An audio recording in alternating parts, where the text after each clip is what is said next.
तीन शिरी सहा हात तया माझा दंडवत. श्री स्वामी समर्थ. नमस्कार स्वामी भक्त हो, स्वागत आहे तुमचं पुन्हा एकदा नवीन व्हिडिओमध्ये. या व्हिडिओचं शीर्षक आहे कामाच्या व्यापात देवपूजा राहिली तर. त्याआधी व्हिडिओ पूर्ण पहा आणि चॅनलला सबस्क्राईब केलं नसेल तर आत्ताच सबस्क्राईब करून घ्या. चला व्हिडिओला सुरुवात करू. जीवनाच्या धावपळीत, कामाच्या गडबडीत अनेकदा आपल्या हातून काही महत्त्वाच्या गोष्टी सुटून जातात. त्यातलीच एक म्हणजे देवपूजा. रोजच्या कामाचा ताण, वेळेची कमतरता आणि कधीकधी आलेला आळस यामुळे देवपूजा राहून जाते. मग मनात अपराधीपणाची भावना येते. आज माझी पूजा राहिली, देवाची आठवण झाली नाही. पण अशा वेळी दत्तगुरूंची शिकवण आपल्याला एक वेगळा मार्ग दाखवते, एक दिलासा देते. दत्तगुरू म्हणजे त्रिदेवांचे ब्रह्मा विष्णू महेश एकत्रित रूप. ते केवळ मूर्तीपूजा किंवा कर्मकांडापुरते मर्यादित नाही. दत्तगुरूंनी नेहमीच व्यापक आणि सर्वसमावेशक भक्तीचा पुरस्कार केला आहे. त्यांची शिकवण ही केवळ बाह्य आचरणापुरती नसून आंतरिक शुद्धता आणि जीवन जगण्याच्या पद्धतीवर अधिक भर देते. खरा भाव आणि अंतर्मनातील पूजा. आपण जेव्हा पूजा करतो तेव्हा ती केवळ एक कर्मकांड नसते, तर ती आपल्या मनाची एकाग्रता, श्रद्धा आणि भक्तीचा आविष्कार असते.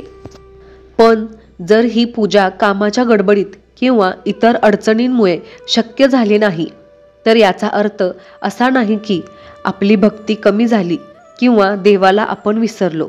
खरा देव हा मंदिरात नसून आपल्या अंतर्मनात वास करतो. आपली प्रत्येक कृती, आपला प्रत्येक विचार आणि आपली इतरांशी वागण्याची पद्धत हीच खरी पूजा असते. जर आपण आपले काम प्रामाणिकपणे करत असू, इतरांशी चांगले वागत असू, कोणालाही त्रास देत नसू आणि मनात सकारात्मक विचार ठेवत असू, तर तीच खरी ईश्वराची सेवा आहे. दत्त महाराजांनी कधीही बाह्य दिखाव्याला महत्त्व दिले नाही. त्यांनी नेहमीच मन करारे प्रसन्न, सर्व सिद्धीचे कारण या विचारावर भर दिला. आपले मन शांत आणि प्रसन्न असेल तर आपण कोणतीही गोष्ट साध्य करू शकतो.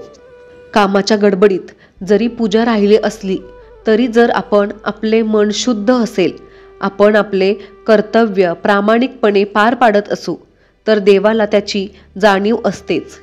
ईश्वराला आपला वेळ नाही तर आपला भाव हवा असतो. तुम्ही प्रामाणिकपणाने कष्ट करत असाल, इतरांचे भले चिंतत असाल, तर तीच खरी पूजा आहे. कर्तव्य पालन हीच ईश्वर सेवा. दत्तगुरूंनी नेहमीच कर्मयोगाचे महत्त्व सांगितले आहे. आपले कर्तव्य चोख बजावणे हीच ईश्वराची सेवा आहे. एका गृहस्थाश्रमी व्यक्तीसाठी त्याचे कुटुंब, त्याचे काम आणि समाजाप्रतीची जबाबदारी हीच त्याची पूजा असते. जर तुम्ही तुमच्या कामात पूर्णपणे समर्पित असाल तर ते कामच तुमचे ध्यान आणि तुमची साधना बनते. कामाच्या गडबडीत पूजा राहिली याचा अर्थ असा नाही की तुम्ही देवभक्तीपासून दूर गेलात. उलट आपले काम पूर्ण निष्ठेने आणि प्रामाणिकपणे करणे हेच दत्तगुरूंना अपेक्षित आहे. अनेकदा आपण पाहतो की लोक सकाळी लवकर उठून देवाची पूजा करतात, पण दिवसभर इतरांशी भांडतात, कटू शब्द बोलतात किंवा बेईमानी करतात. अशा पूजेला दत्तगुरूंच्या दृष्टीने काहीही अर्थ नाही. या उलट जो व्यक्ती दिवसभर कष्ट करतो, प्रामाणिकपणे व्यवहार करतो आणि सर्वांशी प्रेमाने वागतो, त्याची देवपूजा जरी राहिली तरी तो खऱ्या अर्थाने ईश्वराच्या जवळ असतो. प्रत्येक क्षणात ईश्वरत्व पाहणे. दत्त महाराजांनी शिकवले की ईश्वर हा केवळ मंदिरात नाही तर प्रत्येक कणात, प्रत्येक जीवामध्ये आहे. जेव्हा आपण कामात व्यस्त असतो तेव्हा आपल्या सहकाऱ्यांशी, ग्राहकांशी किंवा आपल्या कुटुंबातील सदस्यांशी संवाद साधत असतो. या प्रत्येक व्यक्तीमध्ये ईश्वर पाहणे, त्यांच्याशी आदराने आणि सहानुभूतीने वागणे हेच खरे दत्तस्मरण आहे. कामाच्या गडबडीत असताना आपण जे सामाजिक आणि व्यावहारिक कर्तव्य पार पाडतो तीच ईश्वराची सेवा होय.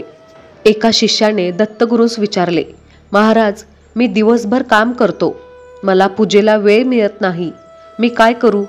दत्तगुरू हसले आणि म्हणाले, बाळा, तू जे काम करतोस ते पूर्ण श्रद्धेने आणि प्रामाणिकपणे कर.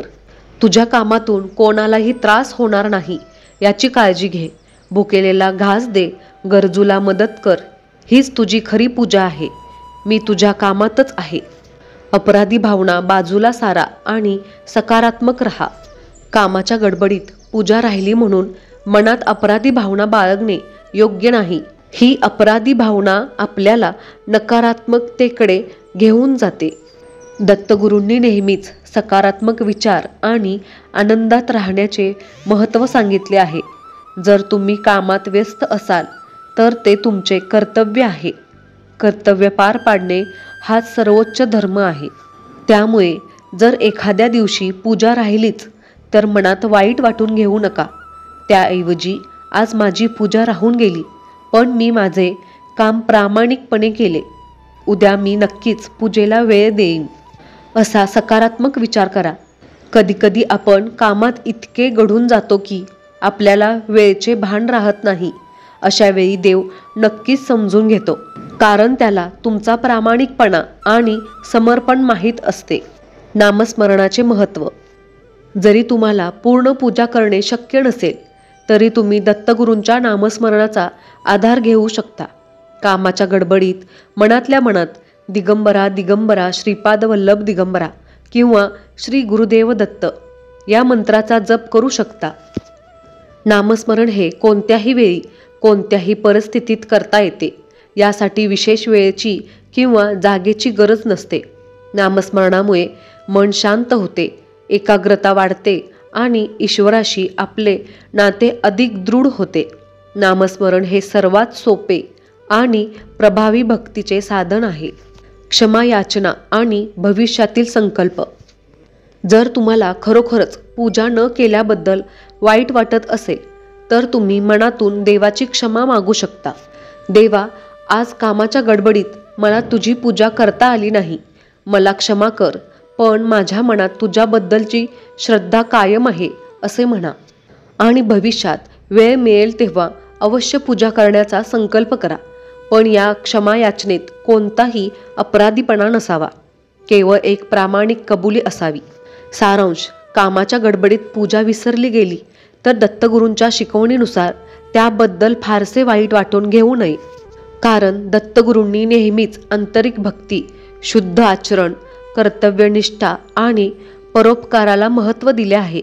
खरा देव तुमच्या अंतर्मनात आहे आणि तुम्ही जे काही प्रामाणिकपणाने करता त्यातच तो वास करतो. म्हणून जर तुम्ही कामात व्यस्त असाल आणि पूजा करायला वेळ मिळाला नाही तर काळजी करू नका. तुमचे काम, तुमचे कुटुंब आणि तुमचे समाजसेवेचे कार्य हीच तुमची खरी दत्तपूजा आहे. तुमच्या मनात श्रद्धा आणि प्रेम असेल तर तुम्हाला देवाला शोधायला कुठेही जाण्याची गरज नाही.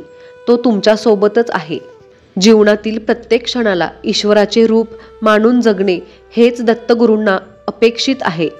जो नित्य करी परोपकार त्याला असे दत्त उदार. हे सूत्र नेहमी लक्षात ठेवा. आपल्या कृतीतूनच आपण ईश्वराची सेवा करू शकतो आणि त्याचे आशीर्वाद प्राप्त करू शकतो. तुमच्या सर्वांच्या सुखासाठी प्रार्थना. हे स्वामीराया, सर्वांना चांगली बुद्धी द्या, आरोग्य द्या, सर्वांना सुखात, आनंदात आणि ऐश्वर्यात ठेवा. सर्वांचं सर्व मनोरथ पूर्ण करा व सर्वांचं तुमची सेवा करण्याचं मन परिवर्तन करा.